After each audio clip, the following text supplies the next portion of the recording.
Hi hello ಎಲ್ಲರಿಗೂ ನಮಸ್ಕಾರ. ನಾನು ನಿಮ್ಮ ಅನಾಮಿಕಾ ಅನು. ಅಭಿವ್ಯಕ್ತಿ ಕಥಾಲೋಕಕ್ಕೆ ಸ್ವಾಗತ.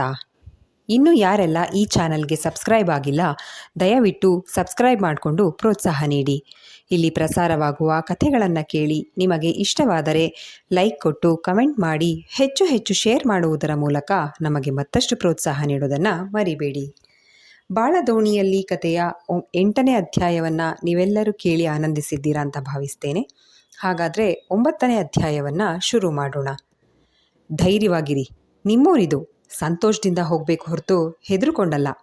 ನನ್ನಂಥ ಎಷ್ಟೋ ಜನಕ್ಕೆ ಹೇಳ್ಕೊಳ್ಳೋದಕ್ಕೆ ನಮ್ಮೂರು ಅಂತ ಇರೋದೇ ಇಲ್ಲ ಅಂದ ಪಾರ್ಥ ವಿಷಾದದ ಧ್ವನಿಯಲ್ಲಿ. ಆದರೂ ಹೇಳ್ಕೊಳ್ಳೋದಕ್ಕಾಗದೇ ಇರೋವಂಥ ತಳಮಳ, ಏನಾಗುತ್ತೋ ಅಂತ ಭಯ ಅಂತ ಗಾಯನ ಹೇಳಿದ್ಲು. ಒಂದು ಪ್ರಶ್ನೆ ಕೇಳಲಾ ಅಂದ ಪಾರ್ಥ. ಕೇಳಿ, ಅದೇನು ಅಂದಳು ಗಾಯನ. ನೀವು ನಿಮ್ಮ ಮಾವನ ಜೊತೆ ಹೇಗಿದ್ದೀರಾ ಎಂದು ಕೇಳಿದ ಪಾರ್ಥ. ನಾನವನ ಜೊತೆ ಮಾತಾಡಲ್ಲ, ಅವನಾಗವನೇ ಮಾತಾಡ್ಸಿದ್ರು ಒಂದೆರಡಷ್ಟೇ. ಅವನ ಮುಖ ನೋಡಿದ್ರೆ ಮೈ ಉರಿದೋಗುತ್ತೆ, ಇನ್ನು ಮಾತಾಡ್ಸೋದು ಹೇಗೆ ಅಂದಳು ಗಾಯನ ಗಿರೀಶನನ್ನು ನೆನಪು ಮಾಡಿಕೊಂಡು. ಅವಳ ಮನಸ್ಸಿನಲ್ಲಿ ಕಸಿವಿಸಿ ಉಂಟು ಮಾಡಿತ್ತು. ಇದೇ ನೀವು ಮಾಡೋ ತಪ್ಪು ನೋಡಿ. ಶಕ್ತಿಯಿಂದ ಯಾರನ್ನಾದರೂ ಗೆಲ್ಲೋಕ್ಕಾಗದೇ ಇದ್ದಾಗ ಯುಕ್ತಿಯಿಂದ ಗೆಲ್ಲೋದಕ್ಕೆ ನೋಡಬೇಕು. ನಿಮ್ಮ ಮಾವನ ಹತ್ರ ನೀವು ಮಾತಾಡದೇ ಇದ್ದರೆ ಸಮಸ್ಯೆ ಹೇಗೆ ಪರಿಹಾರ ಆಗುತ್ತೆ? ಒಂದು ಕೆಲಸ ಮಾಡಿ, ಈ ಸರ್ತಿ ನೀವು ಅವ್ರ ಜೊತೆ ನಾರ್ಮಲ್ ಆಗಿ ಮಾತಾಡಿ. ಮದುವೆ ಅಂತೇನಾದರೂ ಹೇಳಿದ್ರೆ ಓದೋವರೆಗೂ ಮದುವೆ ಬೇಡ, ಆಮೇಲೆ ಥಿಂಕ್ ಮಾಡೋಣ ಅಂತ ಒಳ್ಳೆ ಮಾತಲ್ಲಿ ಕನ್ವಿನ್ಸ್ ಮಾಡಿ. ಪ್ರೀತಿಯಿಂದ ಮಾತಾಡಿದ್ರೆ ದಾರಿಗೆ ಬಂದೇ ಬರ್ತಾರೆ ಅಂದ ಪಾರ್ಥ ಸಲಹೆ ನೀಡುತ್ತಾ. ಹೌದಲ್ವಾ ಎಂದಳು ಗಾಯನ. ನಿಮ್ಮ ಮಾವನ ವೀಕ್ನೆಸ್ ಏನು ಹೇಳಿರಿ, ಸಮಯ ಸಂದರ್ಭ ಹೇಗೆ ಬರುತ್ತೆ ಹೇಳೋಕ್ಕಾಗಲ್ಲ, ಉಪಯೋಗಕ್ಕೆ ಬರುತ್ತೆ ಅಂದ ಪಾರ್ಥ. ಇಸ್ಪೀಟು ಡ್ರಿಂಕ್ಸ್ ಅಂದಳು ಗಾಯನ. ಓಕೆ ಎಂದವನು ರಸ್ತೆ ಕಡೆಗೆ ದೃಷ್ಟಿ ನೆಟ್ಟ. ಗೂಗಲ್ ಲೊಕೇಶನ್ ಇನ್ನು 5 ಕಿಲೋಮೀಟರ್ ತೋರಿಸಿದಾಗ ತೇಜನಿಗೆ ಕಾಲ್ ಮಾಡಿದ್ದ. ಅವರು ಆಗ ತಾನೇ ಮನೆ ತಲುಪಿದ್ರು. ಗಾಯನಾಳನ್ನು ಡ್ರಾಪ್ ಮಾಡಿ ದೇವಸ್ಥಾನದ ಬಳಿ ಬರಲು ಹೇಳಿದ್ದ ತೇಜ. ಇಬ್ಬರಿಗೂ ಊರು ಹೊಸದಾಗಿದ್ದರಿಂದ ಬೇರೆ ಸ್ಥಳ ಹೇಳಲು ತಿಳಿಯದೆ. ಬ್ರಹ್ಮಗಿರಿ ಊರಿನಿಂದ ಹೊರಗಿರುವ ದೊಡ್ಡ ಬಯಲಿನಲ್ಲಿ ಭ್ರಮರಾಂಬಾ ದೇವಿಯ ದೇವಸ್ಥಾನವಿತ್ತು. ಸೋಮಲಾಪುರಕ್ಕೆ ಹೋಗುವಾಗ ಬ್ರಹ್ಮಗಿರಿಯನ್ನು ದಾಟಿಕೊಂಡೇ ಸೋಮಲಾಪುರಕ್ಕೆ ಹೋಗಬೇಕಿತ್ತು. ಅಸಲಿಯಾಗಿ ದೇವಸ್ಥಾನಕ್ಕೂ ಸೋಮಲಾಪುರಕ್ಕೂ 4-5 ಕಿಲೋಮೀಟರ್ ಅಂತರ ಅಷ್ಟೇ. ದೇವಸ್ಥಾನದ ಪಕ್ಕದ ರಸ್ತೆಯಲ್ಲಿ ದಾಟಿ ಹೋಗುವಾಗ ದೇವಸ್ಥಾನದ ಒಳಗಿನಿಂದ ದೊಡ್ಡ ಗಂಟೆ ಬಾರಿಸಿದ ಸದ್ದಾದರೆ ಗಾಯನ ಕಾರೊಳಗಡೆನೆ ಚಪ್ಪಲಿ ಬಿಟ್ಟು ಕೈ ಮುಗಿದು ನಮಸ್ಕರಿಸಿದ್ಲು. ಅದನ್ನು ನೋಡಿ ಪಾರ್ಥನಿಗೆ ಅಚ್ಚರಿಯಾಗಿತ್ತು. ಈ ಹುಡುಗಿ ಎಷ್ಟೊಂದು ನಂಬಿದ್ದಾಳೆ ನಿನ್ನ, ಪ್ಲೀಸ್ ಕಾಪಾಡು. ಪಾರ್ಥ ಎಂದೂ ದೇವರಲ್ಲಿ ಏನೂ ಬೇಡ್ಕೊಳ್ದೇ ಇರೋನು ಗಾಯನಾಳಿಗೋಸ್ಕರ ಮೊದಲ ಬಾರಿ ಮನಸ್ಸಿನಲ್ಲೇ ಬೇಡ್ಕೊಂಡಿದ್ದ. ಆಗಲೇ ಬೆಳಗಿನ ಜಾವ 5:15 ಆಗ್ತಾ ಇತ್ತು.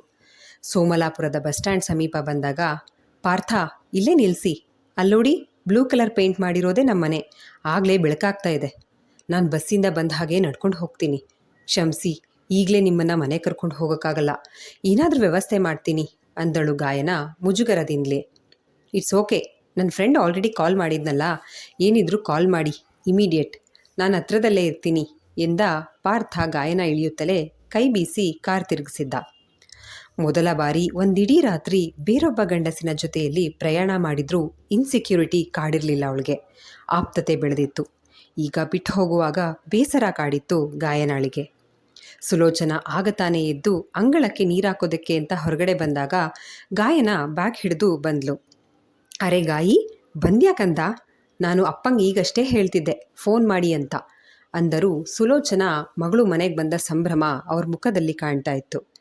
ಬಸ್ಸಿಗೆ ಬಂದೆ ಅಮ್ಮ, ಜಾತ್ರೆ ಅಲ್ವಾ, ವೆಹಿಕಲ್ಸ್ ಓಡಾಡ್ತಾ ಇದ್ವು, ರಸ್ತೆಯಲ್ಲಿ ಯಾವುದೋ ಕಾರ್ ಬಂತು, ಹತ್ತಿಸ್ಕೊಂಡು ಬಂದರು ಎಂದಳು ಗಾಯನ. ಅಕಸ್ಮಾತ್ತಾಗಿ ಯಾರಾದರೂ ನೋಡಿದ್ರೆ ಮ್ಯಾನೇಜ್ ಮಾಡೋದಕ್ಕೆ. ಒಳ್ಳೇದಾಯಿತು, ಕೈಕಾಲು ತೊಳ್ಕೊಂಡು ಬಾ, ಒಳಗೆ ಕಾಫಿ ಮಾಡಿಕೊಡ್ತೀನಿ, ಕುಡಿದು ಮಲ್ಕೊಂಡು ನಿದ್ರೆ ಮಾಡು, ತಿಂಡಿ ಮಾಡಿ ಎಬ್ಬಿಸ್ತೀನಿ ಎಂದರು ಮಗಳ ಕೈಲಿದ್ದ ಬ್ಯಾಗ್ ಪಡೆದುಕೊಂಡು ಒಳಗೆ ಹೋಗ್ತಾ. ಗಾಯಿ, ಬಂದ್ಯಾ ಮೊಮ್ಮಗಳೇ, ಈ ಸುಪ್ನಾತಿ ಎಲ್ಲಿ ಆ ಮನೆ ಹಾಳಂಗೆ ಎದುರುಕೊಂಡು ಬರಬೇಡ ಅಂತಳೋ ಅನ್ಕೋತಿದ್ದೆ, ಸರ್ವಮ್ಮ ಮಲಗಿದ್ದಲ್ಲಿಂದೆಯೇ ಹೇಳಿದರು. 12 ವರ್ಷಕ್ಕೊಮ್ಮೆ ದರ್ಶನ ಕೊಡೋ ಅಮ್ಮನವರನ್ನು ನೋಡೋಕ್ಕೆ ನಾನು ಬರದೇ ಇರ್ತೀನ ಅಜ್ಜಿ ಎಂದಳು ಹಾಸಿಗೆ ತುದಿಯಲ್ಲಿ ಕೂರುತ್ತಾ.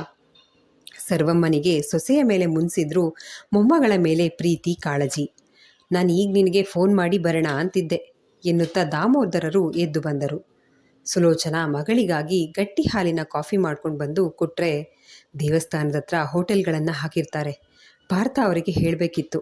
ರಾತ್ರಿಯೆಲ್ಲ ನಿದ್ದೆಗೆಟ್ಟಿದ್ದಾರೆ, ಫ್ರೆಶ್ ಅಪ್ ಆಗಿ ಕಾಫಿ ಕುಡಿಯೋರು ಎಂದುಕೊಳ್ಳುತ್ತಲೇ ದೇವಸ್ಥಾನದ ಹತ್ರ ಹೋಟೆಲ್ಗಳಿದ್ದಾವೆ, ಹಾಗೆ ದೂರದಿಂದ ಬಂದ ಭಕ್ತಾದಿಗಳು ಉಳ್ಕೊಳ್ಳೋದಿಕ್ಕೆ ಛತ್ರದಲ್ಲಿ ರೂಮ್ ಸಿಗ್ತಾವೆ, ತಗೊಳ್ಳಿ ಎಂದು ಚಕಚಕನೆ ಮೆಸೇಜ್ ಟೈಪಿಸಿ ಕಾಫಿ ಲೋಟಕ್ಕೆ ತುಟಿ ತಾಗಿಸಿದ್ಲು. ಕಾಫಿ ಕುಡಿದು ಮುಗಿಸಿ ಮಲಗ್ತೀನಿ ಎಂದು ಹೇಳುವಷ್ಟರಲ್ಲಿ ಗಿರೀಶ ಬಂದಿದ್ದ. ರಾತ್ರಿ ಕಂಠಮಟ್ಟ ಕುಡಿದು ಮನೆಗೆ ಬಂದಿರಲಿಲ್ಲ. ತೋಟದ ಮನೆಯಲ್ಲಿ ಮಲಗಿದ್ನೋ ಏನೋ. ಬಟ್ಟೆ ಎಲ್ಲ ಧೂಳಾಗಿದ್ವು. ಬಾಯಿಯ ದುರ್ವಾಸನೆ ಎದುರಿಗೆ ಇದ್ದವರ ಮೇಲೆ ಆಕ್ರಮಣ ಮಾಡ್ತಾ ಇತ್ತು. ರಾತ್ರಿ ಕುಡ್ದದ್ದು ಇನ್ನೂ ಇಳಿಯದೇ ಇದ್ರೂ, ಗಾಯಿ ನನ್ನ ಬಂಗಾರ ಯಾವಾಗ ಬಂದೆ, ಒಂದೇ ಒಂದು ಫೋನ್ ಮಾಡೋದಲ್ವಾ, ಬೈಕ್ ತೊಗೊಂಡು ಬರ್ತಿದ್ದೆ ಅಂದ ತೊದಲುತ್ತಲೇ. ನೆಟ್ಟಗೆ ನಿಲ್ಲೋ ಮೊದಲು, ಆಮೇಲೆ ಬೈಕ್ ಹೆಸರೇಳುವಂತೆ. ದಾಮೋದರ ಮೂಗು ಮುಚ್ಕೊಂಡು ಹೇಳಿದ್ರೆ, ಬಾವಾ ನಾನು ಫುಲ್ ಸ್ಟಡಿ ಆಗಿದ್ದೀನಿ, ಇಲ್ಲಿ ನೋಡಿ ಬಾವಾ ಎಂದು ಹೇಳುತ್ತಾ ಓಲಾಡುತ್ತಲೇ ರಪ್ಪನೆ ಸೋಫಾ ಮೇಲೆ ಬಿದ್ದ.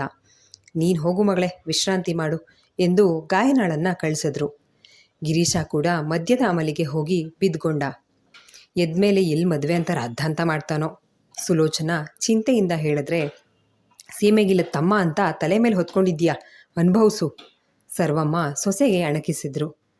ಅವ್ವ, ಅವಳಿಗೆ ಯಾಕಂತೀಯಾ, ಅವಳು ತಾನೇ ಏನು ಮಾಡ್ತಾಳೆ ಹೇಳು.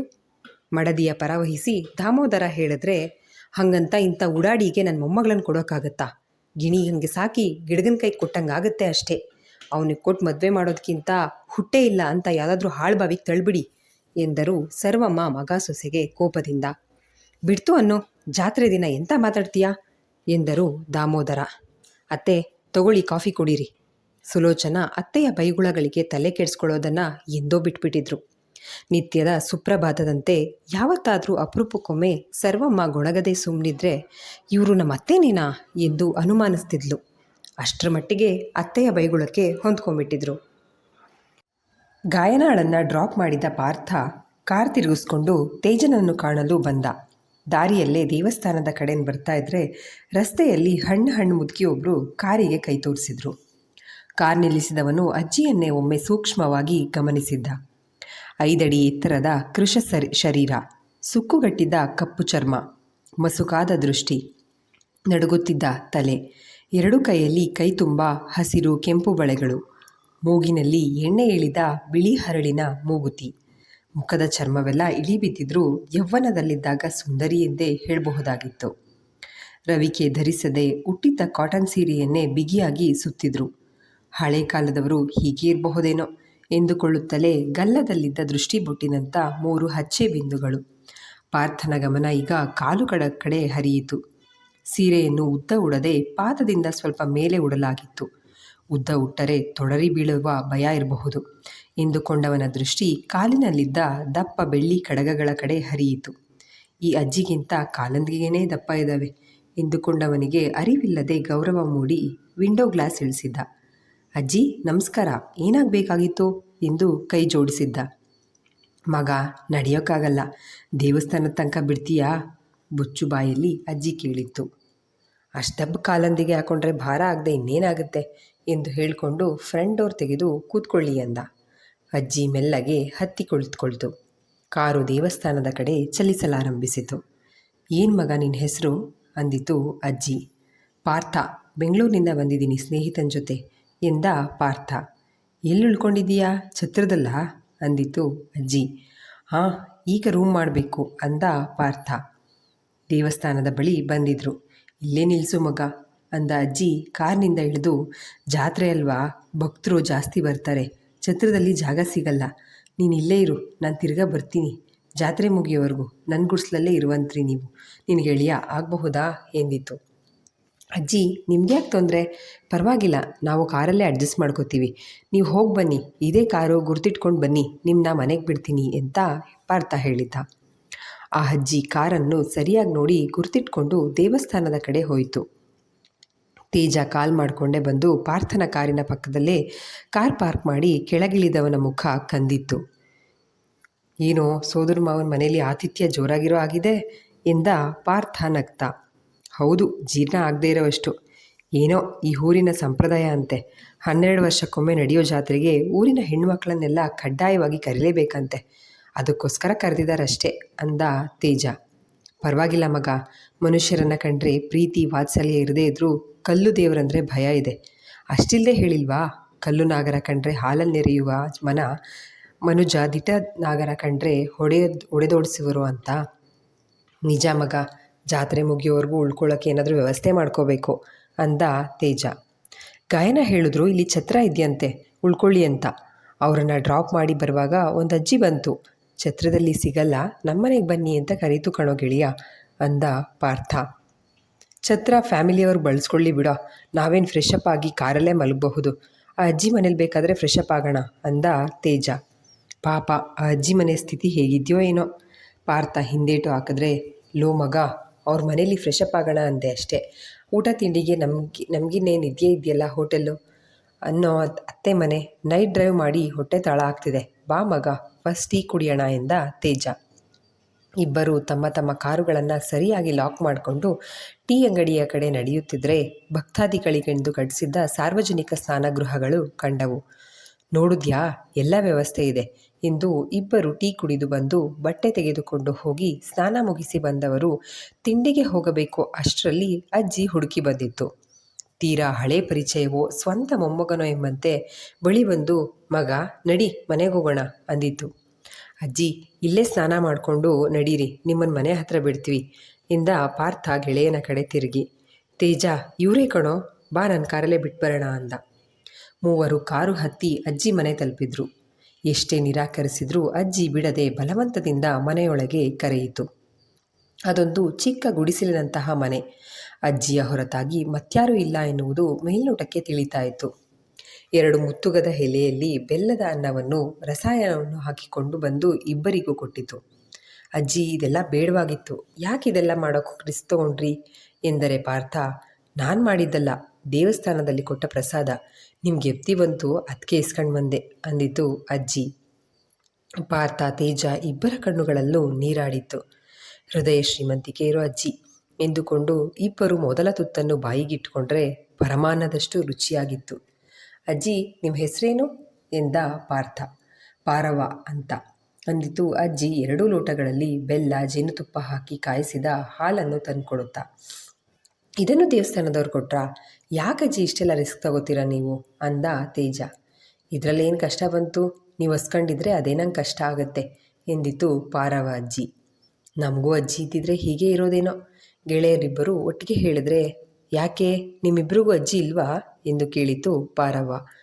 ಇಲ್ಲ ಎಂದು ಇಬ್ಬರು ತಲೆಯಾಡಿಸಿದ್ರೆ, ನನ್ನನ್ನೇ ನಿಮ್ಮ ಅಜ್ಜಿ ಅಂದ್ಕೊಳ್ಳಿ, ನೀವು ಇಲ್ಲಿರೋ ಗಂಟ ನನ್ನ ಗುಡಿಸ್ಲಲ್ಲೇ ಇರಬೇಕು ಇರ್ತೀರಲ್ವಾ ಅಂದಿತು ಪಾರವ್ವ. ಅಜ್ಜಿ, ನಾವು ಪರ ಊರಿನವರು, ಹೀಗೆ ಅಪರಿಚಿತರನ್ನು ಯಾರನ್ನೂ ಮನೆಯೊಳಗಡೆ ಬಿಟ್ಕೋಬಾರ್ದು ಅಂದ ಪಾರ್ಥ. ಹೌದು ಅಜ್ಜಿ, ಕಳ್ಳರೇನಾದರೂ ಆದರೆ ಏನು ಮಾಡ್ತೀರಾ ನೀವು ಅಂದ ತೇಜ. ಕತ್ಕೊಂಡು ಹೋಗೋಕೆ ಏನಿದೆ ಮಕ್ಕಳನ್ನಂತಾವ ಎಂದು ಬೊಚ್ಚುಬಾಯಲ್ಲಿ ನಗುತ್ತಾ, ನಡೀರಿ ದೇವಸ್ಥಾನದ ಹತ್ರ ಹೋಗೋಣ ಅಂದಿತ್ತು ನೆಲಕ್ಕೆ ಕೈ ಊರಿ ಮೇಲೆ ಏಳುತ್ತಾ.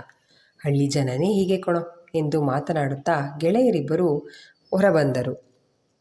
ಅಜ್ಜಿ ಗುಡಿಸಲಿನ ಬಾಗಿಲಿಗೆ ಬೀಗವನ್ನೂ ಹಾಕದೆ ಬರೀ ಅಗುಳಿ ಸಿಕ್ಕಿಸಿ ಬಂದು ಕಾರತ್ತಿದಾಗ ಇಬ್ಬರಿಗೂ ಆಶ್ಚರ್ಯ. ದೇವಸ್ಥಾನದ ಬಳಿ ಅಜ್ಜಿಯನ್ನು ಇಳಿಸಿ ಗೆಳೆಯರಿಬ್ಬರು ಸುತ್ತಾಡೋದಕ್ಕೆ ಅಂತ ಹೊರಟರು. ಪಾರ್ಥ ನಡೆದ ಘಟನೆಯನ್ನು ಗಾಯನಳಿಗೆ ತಿಳಿಸಿ ಮೆಸೇಜೊಂದನ್ನು ಕಳಿಸಿ ಸ್ವರ್ಣಳಿಗೆ ಕಾಲ್ ಮಾಡಿ ಮಾತನಾಡಿಸಿದ್ದ. ಮದ್ಯದ ಅಮಲು ಇಳಿಯುತ್ತಲೇ ತಡಬಡಾಯಿಸಿ ಎದ್ದ ಗಿರೀಶ ಗಾಯಿ ಗಾಯಿ ಅಂದ. ಪ್ರಯಾಣದ ಆಯಾಸಕ್ಕೆ ಗಾಯನ ಇನ್ನೂ ಮಲಗಿಯೇ ಇದ್ಲು.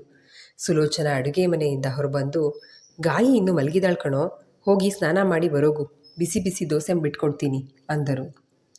ನಿನ್ನ ತಮ್ಮನ ಸಾಧನೆ ಮಾಡ್ಕೊಂಡು ಬಂದಿದ್ದಾನೆ, ದ್ವಾಸೆ ಮ್ಯಾಕೊಂದು ಉಂಡೆ ಬೆಣ್ಣೆ ಹಾಕೋದನ್ನ ಮರಿಬೇಡ. ಮೂಲೆಯಲ್ಲೇ ಕುಳಿತಿದ್ದ ಸರ್ವಮ್ಮ ಸೊಸೆಗೆ ಕುಟುಕಿತು. ಈ ಮುದುಕಿ 3 ಹೊತ್ತು ಕೂಳು ತಿಂತಿರೋದು ನನ್ನ ಆಸ್ತಿಲಿ, ಮರಿಬೇಡ. ಸರ್ವಮ್ಮನ ಬಳಿಗೆ ಹೊಡೆಯುವವನಂತೆ ಹೋದಾಗ, ಗಿರಿ, ದೊಡ್ಡವ್ರ ಹತ್ರ ಹೀಗ ನಡ್ಕೊಳ್ಳೋದು. ತಮ್ಮನ ಕೈ ಹಿಡಿದು ಸಮಾಧಾನಿಸಲು ಪ್ರಯತ್ನಿಸಿದರು ಸುಲೋಚನಾ.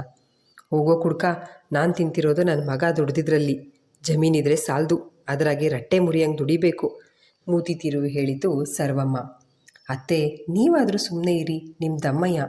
ಗಾಯಿ ಇನ್ನು ಮಲಗಿದಾಳೆ, ನೆಮ್ಮದಿಯಾಗಿ ಮಲ್ಕೊಳ್ಳಿ ಅಂದರು ಸುಲೋಚನಾ ಅತ್ತೆಯ ಬಳಿ ಬೇಡಿಕೊಳ್ಳುತ್ತಾ. ಇಲ್ಲಿಗೆ ಈ ಸಂಚಿಕೆ ಮುಕ್ತಾಯವಾಯಿತು. ಈ ಸಂಚಿಕೆ ನಿಮ್ಮೆಲ್ಲರಿಗೂ ಇಷ್ಟವಾಗಿದೆ ಅಂತ ಭಾವಿಸ್ತೇನೆ. ದಯವಿಟ್ಟು ನಿಮ್ಮ ಅನಿಸಿಕೆ ಅಭಿಪ್ರಾಯಗಳನ್ನು ಕಮೆಂಟ್ ಸೆಕ್ಷನಲ್ಲಿ ಹಂಚ್ಕೊಳ್ಳೋದನ್ನು ಮರಿಬೇಡಿ. ಧನ್ಯವಾದಗಳು.